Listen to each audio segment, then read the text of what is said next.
And that next fight is the one I've been really, really excited about. I think Adrian Yanez is one of my favorite prospects in the entire UFC pound for pound. I think his boxing looks great. I think he's got underrated grappling. I think his takedown defense was seen in both of the fights that we've been able to put together, both UFC win and contender series, right? That's where I think that he's going to be able to deal with what's in front of him. But at the same time, right, let's look at Gustavo Lopez, great jiu-jitsu fighter. I think he's going to come in with some big blows, things like that. He's, again, right, we're talking about these guys that have really, really good losses on their list, right? Merab Dvalishvili's losses is actually very, very credible.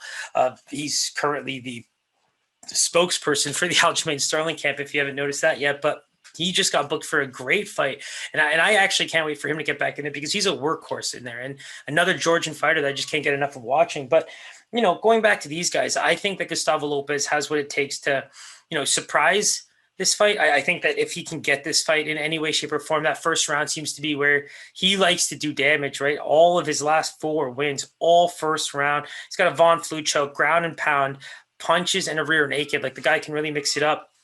What I'm just seeing is just a more responsible fighter, right? I don't think Adrian Yanez is the type to just run in there. I think that one thing I've loved about him is the way he picks his shots, even when he thinks he's got you.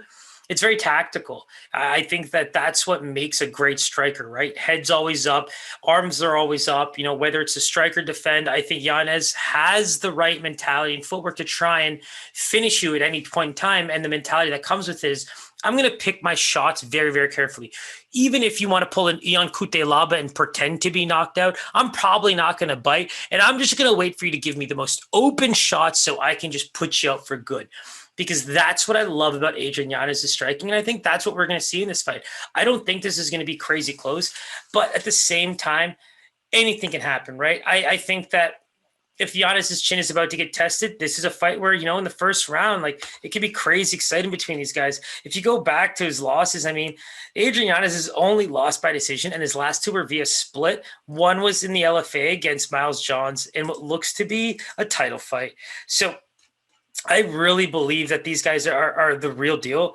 I think that that's why they've made it onto the main card, right? Yanez has been very much a big name prospect coming out of the Dana White Contender Series. We've been waiting for him to make his, sophomore fight, if you will. And I think that Lopez has all of the opportunity in the world right now to pull off a big upset, because even though the lines aren't pushed into that minus 300 range, that everyone's talking about Yanez. The UFC doesn't want Yanez to lose. So this is the fight where they expect him to go in there and be able to knock somebody out. And I think if Gustavo Lopez can do the opposite, you're going to see something very similar to last week when, Jonathan Rodriguez was a great example where we saw, Davey Grant just come right out and bing, bang, boom, finish up with strikes. People thought that was going to be a submission win.